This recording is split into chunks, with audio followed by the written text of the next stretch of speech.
I came out here to talk some real talk with y'all, and it's raining. I'm so happy that it's raining. It has been so dry here, but I'm afraid that it's going to be too loud. I'm afraid it's going to be too loud for my video. So I may walk over to the greenhouse. Or not. It's loud here too. I need to go ahead and just be real with you guys and share everything that's happening to keep you up to date. Because when we first started this channel, we said we were going to be transparent and share everything. Well, that's what I'm trying to do. Let's do this in the vehicle. Patrick doesn't mind if I make videos in the house. I'm trying to be respectful because, you know, he doesn't get in bed till 3 or 4 in the morning. And here it is, 6:30, 7 o'clock, and I know he hadn't slept long, and so I don't want to be in there rambling on and he hears me, and yeah, no.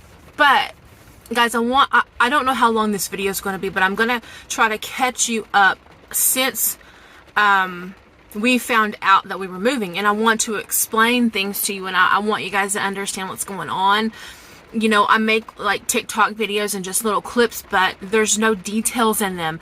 On here, I can share details with you guys because we will continue to make videos. This isn't like some, you know, set up thing just so that we can make YouTube videos. I know there are creators out there that, you know, set up live circumstances and they have like all these followings, you know, and this is, I'm laughing because we've talked about doing this for a while, and we've had dreams of maybe living in a tiny home. We've seen others do it.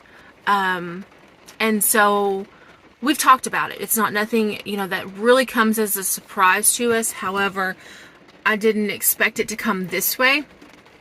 So, this is our current, it's a reality. We're not, you know, like selling everything we own and going and downsizing. No, this is, we have to. So why not follow our dreams? Like life is wide open to us right now. So why not do the things that we've been dreaming of doing, right? The things that God's put in our heart to do. And it's so important that we do this. I know people aren't going to understand. They're going to be like, just go buy a house with electric already. Go buy a house that's already ready to live in. We could do that. But the market is so expensive right now. And that's not what we want to do in our hearts. So we would still be miserable. We would still be struggling to, you know, heat and cool a big old place. And this is not what we want to do. And if it's not where God's leading us, we will continue to struggle. And I believe that's why we've been struggling here this past year, because we can't settle. We can't seem to get anything settled here. And I think it's because God knew we were about to be moved, relocated. And I think back to prayers that I've, you know, talks I've had with Jesus and words that he's dropped into me, and they're all making sense now.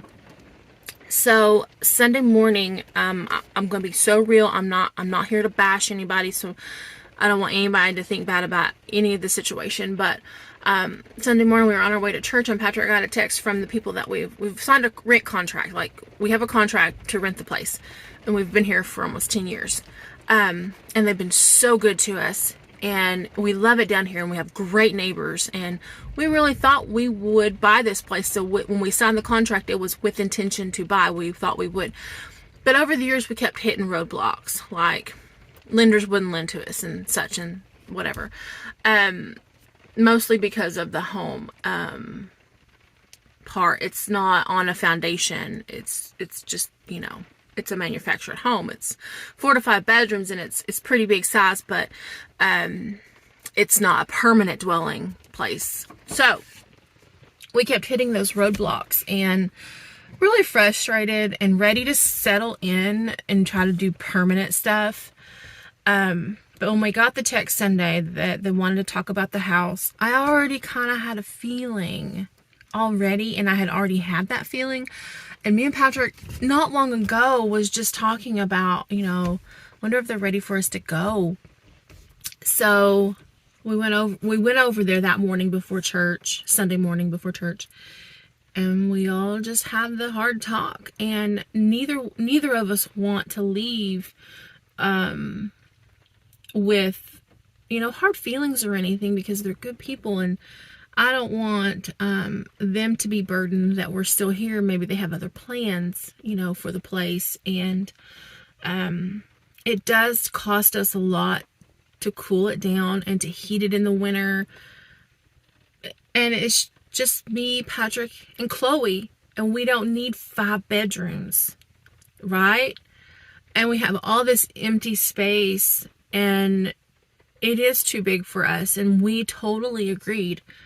So they, I don't know how to say that. They knew of someone that was selling some land not far from us, just up the road. So we're still in the region, we're still in the area. We're still going to have the same type of landscape that I love. And we went to church, and I was very emotional. Okay, so I was so scared, but I was excited because my faith is in the Lord, and I knew He would take care of us.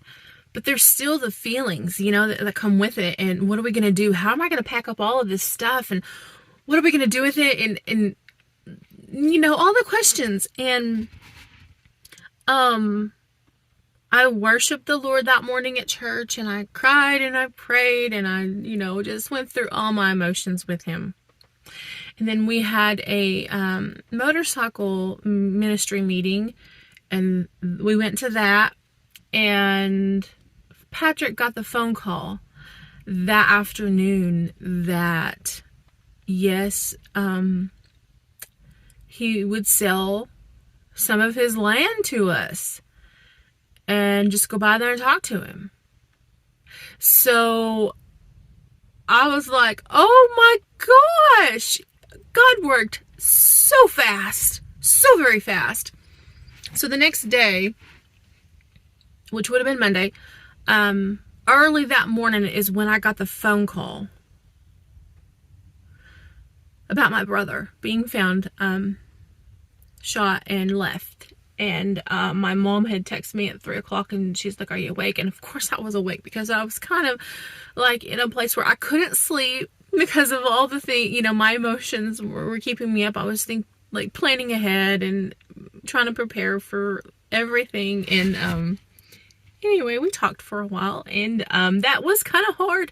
And I had just told her the day before about us having to move, and so then I felt guilty, like, oh my gosh, she's worried about us already, and now she lost a son, and all the emotions there.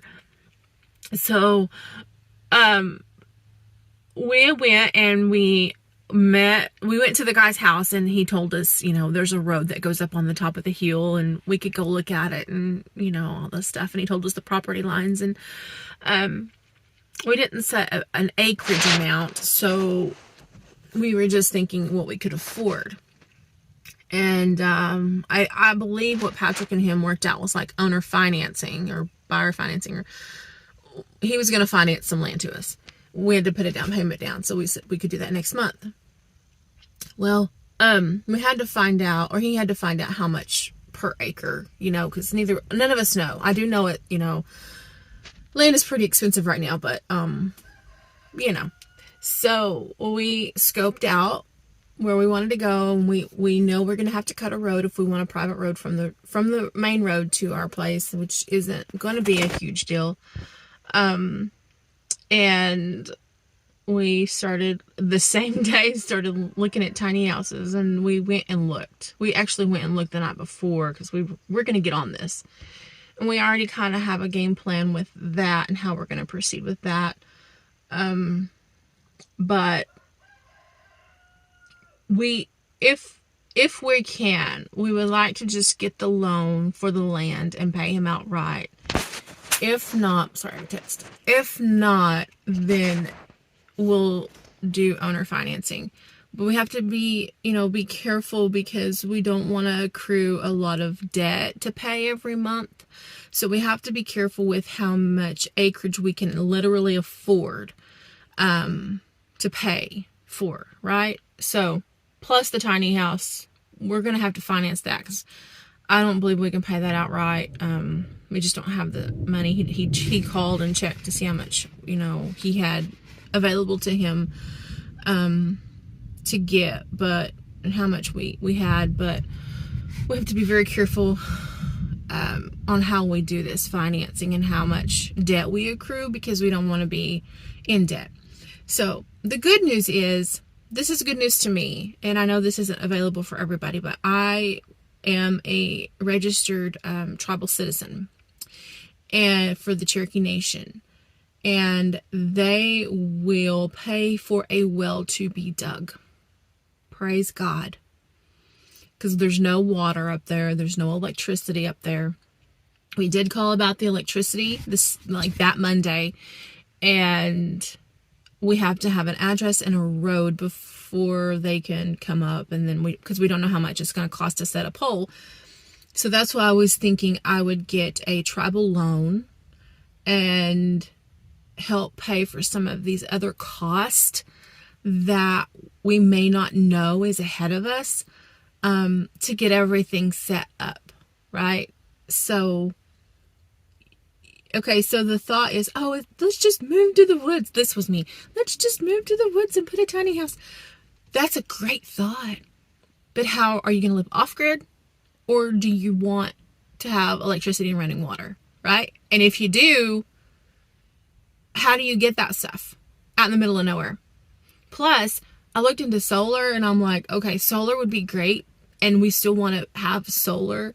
But starting off, I don't know that we can afford everything up front. This is going to have to be a work in progress.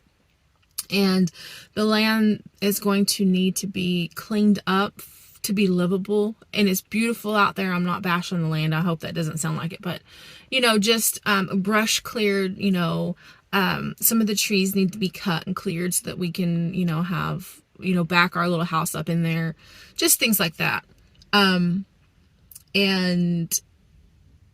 we're going to do this. So, our rent here went up to $600 a month. And I know that's low compared to what other people are paying. But this is the thing. They didn't give us a date. They just said, let's just kind of get on this, and, you guys give us a date. And, so it's not like they're saying get out next month. But for us financially, we can't live in both places and pay for both places, right? I mean, we just can't. So I told Patrick yesterday, this was the decision that I'm making. Chloe's dad offered, hey, let's just come stay with me while y'all move. And we all get along. There's nothing there that between him and I, or me and his wife, or, Patrick and them, that, we don't fuss, we don't fight over the kids, we don't do any of that stuff. We're civil, we get along, no big deal. So he's just like, hey, let's just come stay with me while y'all move, if she wants to. And so I talked with her yesterday, and she's like, yeah, I think I'll do that, because school is starting, and I don't want this girl, she's gonna be 15, y'all, to rough it and then have to go to school, because she's lived her whole life having a flip of a switch, electricity and running water. And I know, like, if she was raised off grid, it wouldn't be a big deal, because we would already have systems in place, but we don't. And I don't want her to come out of a tent first day of school and feel insecure. And at this point, I'm just like, I'm going to do what's best for her and her confidence. And I'm not going to put her in a hard situation. And so if I need to let her go stay with him for a little while, then it'll be okay, right? But I'm going to stay up there. Running water or no running water, no electricity or electricity, whatever, I'm going to stay up there. I'm going to camp up there. I'm going to work on the place and get it ready for when the well is done and when the power pole's set, and have everything just ready, work in the house, work around the land. One of my first things I'm going to do is we're going to work around the fire pit. Like, that's going to have to be one of the number ones, because fire means survival. We're going to have to learn how to cook. We already know how to cook. We've been preparing for this most of our marriage, right? Okay, so we know how to survive without power and water. We have all the gear to do it. We're going to be fine. But it's intimidating because it's not just, an overnight camp trip or a weekend away. This is life. This is going to be my life. This is going to be where I live. So we have the solar shower system. I'm going to build a fire pit where we feel like we would want one. We're going to make a spot for the tiny house, and then we'll figure out where the fire pit's going to be, and that's where we'll camp and we'll live until the house is moved in.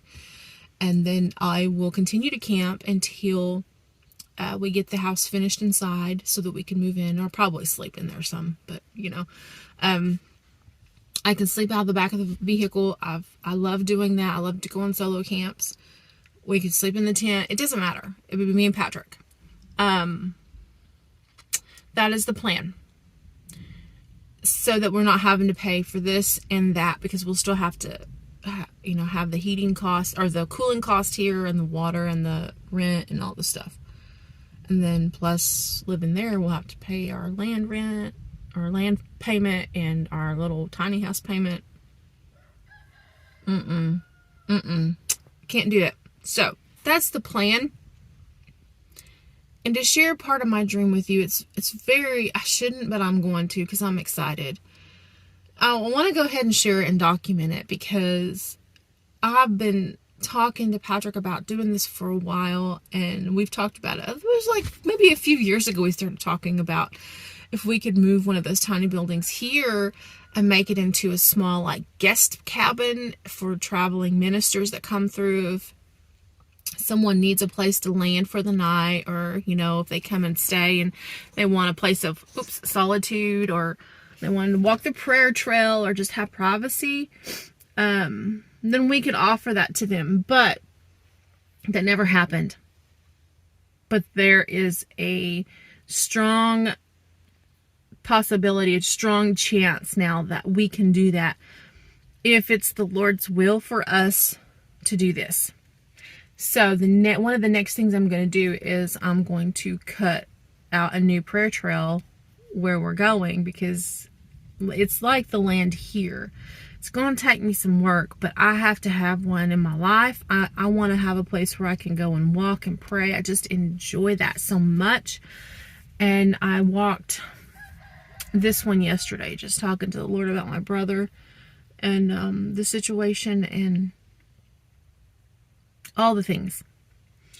And I'm having feelings of all the things I'm going to miss here. I'm trying not to. And today I'm going to start really cleaning and really starting to put some stuff away. That's my goal today, to make this place look like, nothing. Minimal. We're only going to live minimal. So the next dream is to put on a ministry type cabin on it after we get ourselves settled and all the stuff, and we're in a good place, and we, double down and get our cabin paid, and then get another one and build it out to be like a prayer cabin, a ministry cabin. So if we host people in town, or if they're coming through, we can offer that free. Hey, traveling preacher, traveling family coming through. Hey, y'all, we have a place. I'm not saying we're going to open that up to everybody. I'm just saying in my heart, I would like that. And let it be a sanctuary and build the atmosphere, a godly atmosphere. When they come in, they feel peace and they feel they can rest. All that, right? And then for my business, where am I going to put my stuff? And I'm thinking, I could get another tiny house, the tiny shed. But I don't think I'm going to do that. I think I'm going to get a bell tent. I am so fascinated by these bell tents. And at one point, I joked around with Sis, and I was like, Your mama's gonna get herself a bell tent. I'm gonna put it out there and I'm gonna stay in it. I'm gonna go camp in my front yard in my bell tent. You know, it has like the stove set up, you know, and it's just, you know, a big pole up. It's like a teepee. They're so cool. So yesterday, as I'm praying about, Lord, I'm coming into my busy season and I don't know what I'm going to do with my business. I'm not going to have a place in my tiny house for all of this stuff and to set up my sewing machine. And do I need to let my business go? And I remembered the bell tent. So I may set my shop up in that eventually and sew and sell out of it, like sew and ship out of it. I think that would be cool. I don't want to live a life like everybody else. I honestly don't, and I'm not against, oh my goodness, please don't take this wrong, because this isn't for everybody. I understand, but it is for me. I want this. I can't explain it. I do want electricity. I do want to be able to flush a toilet, and I do want, like, I want running water. I do want these things. So I'm not totally like going to be, you know, cave woman, but I want to live different. I want to cook outside all summer. I want to set up an outdoor kitchen. I want to cook outside all summer. I want to, you know, have a cook wood stove, and I want to, you know, hang my clothes out to dry. I want one of those ringer washers, you know, like the old 50s, 60s models. And that's what I want to do. That's how I want to live. And I know, like, everybody's going forward, and I feel like in my heart I want to go backward. I don't know, but anyway, we have the opportunity. This is why we're not just gonna go buy an already established home. We want to build our life the way we've been dreaming of it. And I know that if this is the way that we're supposed to go, the Lord will bless it. If we try to make this other happen and just go get a home loan and move in, the Lord hadn't blessed it, we will struggle. And I don't want any more struggling days. And in the long run and in the future, I'm looking at the debt-freedness of it. Not having to live life to work to live, right? But living and enjoying life and not having to worry about losing our home, or, you know, not being able to make the mortgage payment, or being the heating and cooling cost and struggling. I don't want that. So this is the best option for us because it's a low budget move. It's up front. We're going to have to put up some money and we're going to have to work hard. But if God is in this, everything we do and everything we put our hands to will be blessed, and He will be with us. Now, we could buy the house and He'll still bless us, but I feel like we would struggle more and we wouldn't feel content and we wouldn't feel peace. This I feel peace about. Even living out there, camping and living and working, I feel peace about. I'm actually pretty excited. I know it's going to be hard, it's going to be hot, but this is the plan so far. It may change. I don't know. If it does, I'll come on and I'll show. Okay, this is what's going on now. I'll share it with you. But I hope you guys will stick with us through this journey. If this is your first time watching the video and you've made it this far, and oh my gosh, it's like 20-something minutes, stick around.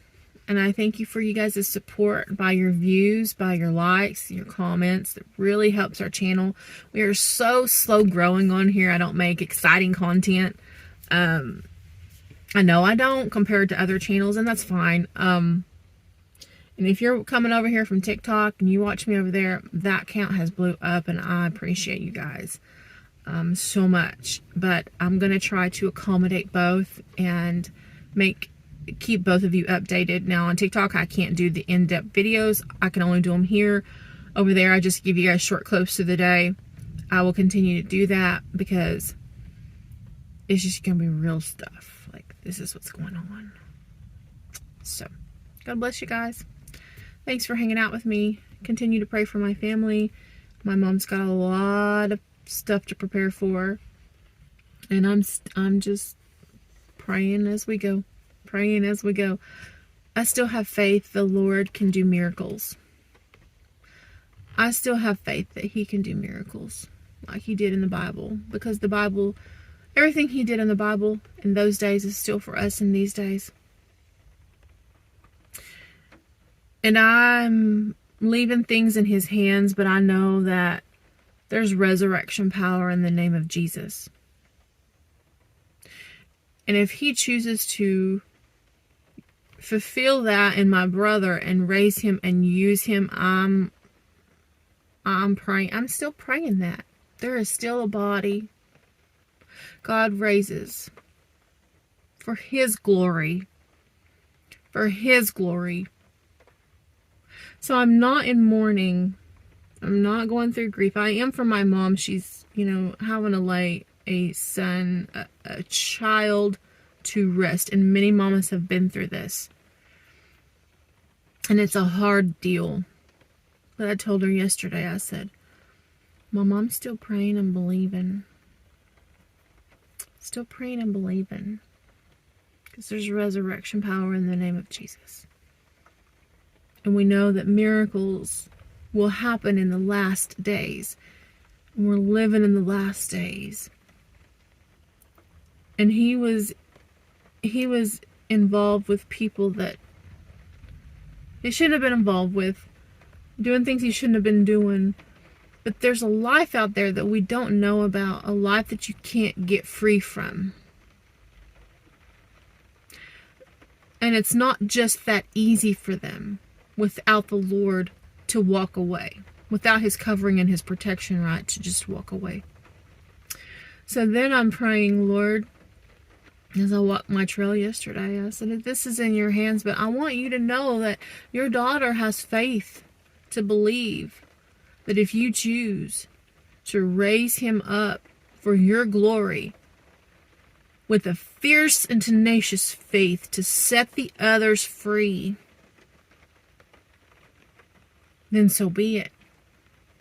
It will be by no man's hand. It will be by your glory.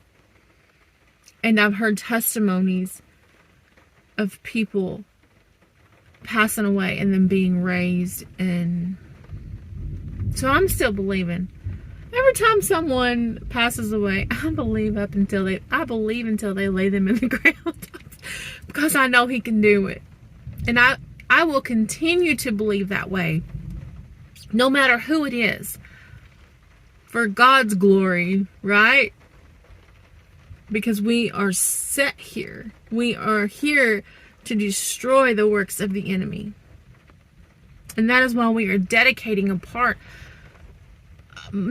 all of it. Me and Patrick decided all of it. We're going to put signs of scripture on, wooden posts all over the place. All of the walking trails. If he does his hunting stuff, it's going to be everywhere. We are dedicating the land wherever we go to the Lord. That we can bless people, bless His people.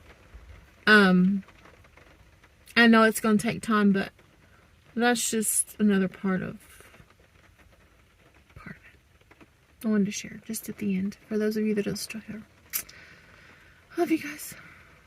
Thank you for watching my videos. If it wasn't for you, I couldn't make them. I do enjoy making video content. Have an amazing day.